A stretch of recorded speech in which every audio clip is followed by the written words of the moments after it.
نحمده ونصلي على رسوله الكريم اما بعد فاعوذ باللہ من الشیطان الرجیم بسم اللہ الرحمن الرحیم۔ جیسا کہ گزشتہ درس میں بتایا گیا تھا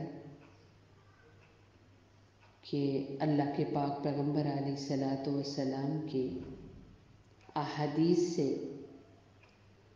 رمضان المبارک کے حوالے سے جو معلومات اور فضائل اور احکام ہمیں پہنچے ہیں تو ہم کوشش کریں گے کہ ان کو ایک دوسرے کے ساتھ شیئر کریں اور ان فرامین کو آگے پہنچانے کی کوشش کریں۔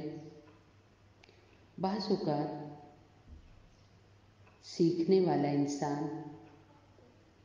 وہ اتنا یاد کرنے والا نہیں ہوتا جتنا سننے والا ہوتا ہے، تو کوشش فرمائیے کہ عمل کی نیت سے سنیں۔ اللہ کے پاک پیغمبر علیہ السلام پر جو اترنے والا قرآن کریم ہے یا جو آپ کے فرامین ہیں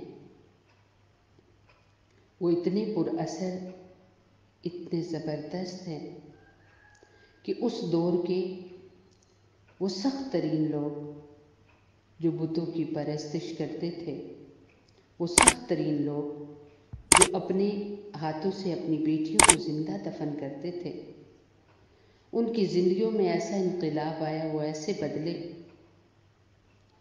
کہ پلٹ کر کبھی واپس ان غلطیوں کی طرف نہ آئے، اور وہ ایسے تبدیل ہوئے کہ دنیا میں نبیوں کے بعد ایسی شخصیات جیسی کوئی شخصیتیں نہیں تیار ہوئیں۔ ایسا اثر اللہ رب العزت نے آپ علیہ الصلاۃ والسلام کی زبان اقدس میں رکھا، اور یہ اللہ کا کروڑوں کرم ہے کہ آج وہ سب ہمارے پاس موجود ہے۔ آج بھی اگر امت اس کو اسی نیت کے ساتھ سنے، پڑھے، تو وہ دن دور نہیں ہے کہ امت کے افراد کے اندر وہی تبدیلی پھر سے آئے اور پھر سے وہی دور دہرایا جائے، اور الحمدللہ ان گنت ایسی جگہ ہیں جہاں پر بے شمار ایسے افراد کی کثرت ہے کہ جن کی زندگیاں اللہ اور اللہ کے رسول علیہ السلام کے قول کے مطابق، فرامین کے مطابق گزر رہی ہیں۔ تو جو اس رشتے سے تھوڑا دور ہیں وہ قریب آ جائیں کہ زندگی بہت تھوڑی سی ہے، ختم ہونے والی ہے۔ اس زندگی میں خود کو بنا لیں، کیا پتہ دوبارہ پل ملے نہ ملے۔ دوسری حدیث اللہ کے پاک پیغمبر علیہ الصلاۃ والسلام کی رمضان المبارک کی فضیلت کے حوالے سے حضرت ابو ہریرہ رضی اللہ تعالی عنہ نے حضور اقدس صلی اللہ علیہ وسلم سے نقل کیا ہے کہ میری امت کو رمضان المبارک کے بارے میں 5 چیزیں مخصوص طور پر دی گئی ہیں جو پہلی امتوں کو نہیں ملی ہیں۔ نمبر 1 یہ کہ ان کے منہ کی بدبو، ان کی منہ کی جو بو ہے اللہ کے نزدیک مشک سے زیادہ پسندیدہ ہے۔ سبحان اللہ۔ انسان جب دن بھر نہیں کھاتا، منہ بند رکھتا ہے تو ایک حمک اور بو پیدا ہو جاتی ہے منہ کے اندر۔ ہم لوگ جتنی بھی کسی سے محبت کرتے ہوں، جتنا بھی پیار ہو، والدین اولاد سے کرتے ہوں، اولاد والدین سے کرتے ہوں، میاں بیوی کا ایک دوسرے سے تعلق ہو، لیکن اگر جسمانی لحاظ سے اسمیل آتی ہو، بو آتی ہو، تو فوراً بتا دیں گے کہ آپ کے ساتھ سے کوئی اچھی خوشبو نہیں آ رہی، آپ اپنا جیسے نہا لیں، جسم سے اگر بو آ رہی ہے، اگر منہ سے آ رہی ہے تو ہم فوراً بلا جھجک کہہ دیتے ہیں کہ اپنا منہ آپ صاف کریں۔ رب کریم کتنی محبت کرتے ہیں اپنے بندوں سے کہ معدہ خالی ہونے کی وجہ سے منہ کے اندر سے جو بو آئی تو اس کو کتنی قیمت لگائی کہ جنت کی خاص خوشبو سے زیادہ اس کو پسندیدہ قرار دیا۔ سبحان اللہ۔ اگر کوئی اسی ایک فرمان کو سامنے رکھتے ہوئے اللہ اور اللہ کے رسول علیہ السلام کی محبتیں اپنے حق میں اگر نوٹ کر لیں تو زندگی بھر ان دروں کو چھوڑ کر کہیں اور جائیں نہیں۔ اور نمبر 2 یہ کہ ان کے لیے دریا کی مچھلیاں تک دعا کرتی ہیں اور افطار کے وقت تک کرتی رہتی ہیں۔ سبحان اللہ۔ پانی کے اندر رہنے والی اللہ رب العزت کی وہ خوبصورت مخلوق جو ہر وقت نہاتی رہتی ہے، دھلتی رہتی ہے، اور جن کی زندگی کے مقاصد انسان و جن کے سوا پوری مخلوق جو ہے ان کی زندگی کے مقصد اللہ کو راضی کرنا، یعنی اللہ کے ذکر کرنا ہے۔ ان کا تو اور کوئی کام ہی نہیں۔ وہ کھاتے بھی ہیں تو اللہ کا ذکر کرتے ہیں۔ آپ نے کبھی غور فرمایا؟ کوئی بھی مخلوق اللہ رب العزت نے جنوں اس کے سوا جو پیدا کی ہے، جب وہ اپنی روزی لینے کے لیے جاتے ہیں اوپر وہ نہیں کرتے، وہ زمین کے ساتھ لگ جاتے ہیں، گویا کہ وہ سجدہ کرتے ہیں۔ تو خصوصاً دریاؤں کی مچھلیاں اپنی عبادات چھوڑ کر، اپنا ذکر و اذکار چھوڑ کر روزہ دار کے لیے دعا کرتی ہیں۔ سبحان اللہ۔ اور نمبر 3 جنت ہر روز ان کے لیے سجائی جاتی ہے۔ اور پھر حق تعالی شانہ فرماتے ہیں کہ قریب ہے کہ میرے نیک بندے دنیا کی مشقتیں اپنی اوپر سے پھینک کر تیری طرف آئیں۔ سبحان اللہ۔ ہر روز گھر کو سجایا جاتا ہے، ہمارے گھر کو، ہر مومن مسلمان کے گھر کو، ہر نبی اکرم صلی اللہ علیہ وسلم کی امتی کے گھر کو سجایا جاتا ہے، جس کا نام جنت ہے۔ اور اللہ رب العزت کیا ارشاد فرماتے ہیں کہ یہ اس لیے سجوا رہا ہوں کہ عنقریب میرے بندے، سبحان اللہ، میرے بندے، چاہے کہ بندے نے بھولے سے ہی کبھی رب کو یاد کیا ہو، چاہے کہ بندے نے عام ایک عادت پوری کرنے کے لیے روزے رکھے ہوں، اپنی جسمانی صحت کے لیے روزوں کو اختیار کیا ہو، لیکن پھر بھی رمضان المبارک کے اندر روزہ رکھنے والے انسان اللہ رب العزت ارشاد فرماتے ہیں کہ شاید میرے بندے دنیا کی مصیبتیں، تکلیفیں اپنے سے پھینک کر تیری طرف آئیں۔ اور نمبر 4 اس میں سرکش شیاطین قید کر دیے جاتے ہیں کہ وہ رمضان میں برائیوں کی طرف نہیں پہنچ سکتے جن کی طرف غیر رمضان میں پہنچ سکتے ہیں۔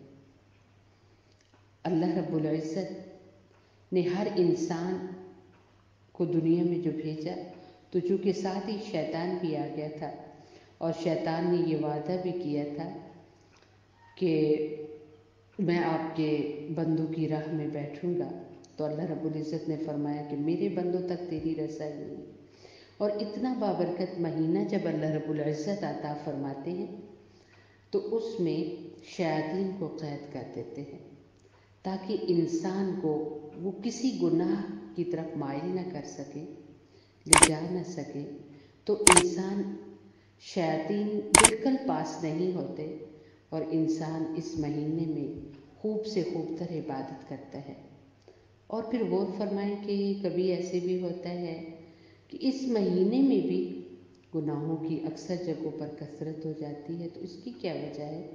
شیطان چونکہ اس کی محنت ہوتی ہے 11 مہینے انسان کے ساتھ، بہت محنت کرتا ہے، تو انسان کے اندر بھی ایک شیطان ہے جسے نفس کہا جاتا ہے۔ تو اگر انسان نفسانی خواہشات کو پورا ہی کرتا چلا گیا، جو اسے خیال آیا اس نے صحیح غلط اس پر عمل کیا، تو گویا وہ اپنے نفس کو پال رہا ہے۔ تو شیطان بند بھی گیا ہے رمضان میں تو اس کی ڈیوٹی اب نفس پوری کر رہا ہے، اس کی جگہ ڈیوٹی نفس دے رہا ہے، تو اس وجہ سے گناہوں کی طرف میلان ہوتا ہے۔ اس لیے گناہوں کی طرف انسان رمضان میں بھی جا رہا ہوتا ہے۔ تو اس لیے ابھی سے ہی توبہ طلب ہو اور شیطان کے بہکاوے میں نہ آئے، شیطان جو کہے اس پر عمل نہ کریں، اور جو بھی غلط بات، گناہ کی بات دل کے اندر آئے نا، اور ایسے دل کرے، من چاہ رہا ہے کہ یہ کام کرے، تو سمجھ لے یہ شیطان کی طرف سے ہے، اور وہ میرے نفس کی خوب تیاری کروا رہا ہے، تو فوراً تعوذ پڑھیں، اعوذ باللہ من الشیطان الرجیم پڑھ لیں، تو انشاءاللہ العزیز شیطان دور ہوگا۔ اور جب رمضان المبارک کا مہینہ آئے گا تو پھر جو اپنا نفس ہے، چونکہ روزہ رکھنے سے نفس کچلا جاتا ہے۔ بعض علماء فرماتے ہیں کہ جب انسان روزہ رکھتا ہے تو نفس بھوک کی وجہ سے بالکل صحیح ہو جاتا ہے۔ تو جب نفس بالکل صحیح ہو گیا تو پھر یہ ہے کہ اعمال خوب انسان کر سکتا ہے۔ اور نمبر 5، رمضان المبارک کی آخری رات میں روزے داروں کے لیے مغفرت کی جاتی ہے۔ سبحان اللہ۔ صحابہ اکرام رضوان اللہ تعالی علیہم اجمعین نے عرض کیا کہ یہ شب مغفرت ہے، شب قدر ہے؟ نبی اکرم صلی اللہ علیہ وسلم نے فرمایا نہیں، بلکہ دستور یہ ہے کہ مزدور کو کام ختم ہونے کے وقت مزدوری دی جاتی ہے۔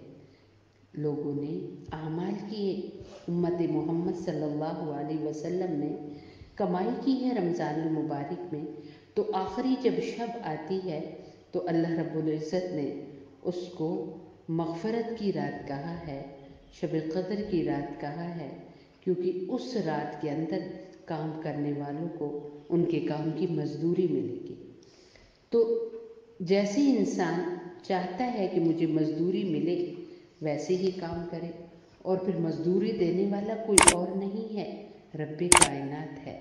وہ جو ایک ذرا سی بات کی قدر کرنے والا ہے، وہ جو قطرے کو سمندر بنانے والا ہے، وہ جو ذرے کو پہاڑ بنانے والا ہے، اس کے لیے کیا مشکل ہے کہ آپ کے چھوٹے چھوٹے اعمال کو، وہ اعمال جو دنیا کی نظر میں تو بے قدرے ہیں لیکن اللہ کی ہاں ان کا کتنا اونچا درجہ اور مقام ہو جائے، تو اعمال کو اللہ رب العزت کو سامنے رکھتے ہوئے کریں کہ جزا اس سے لینی ہے، بدلہ اس سے لینا ہے، اور سب سے بہترین بدلہ اللہ سے آج سے ہی مانگنا شروع کریں کہ اے اللہ ہمیں آپ ہی چاہیے۔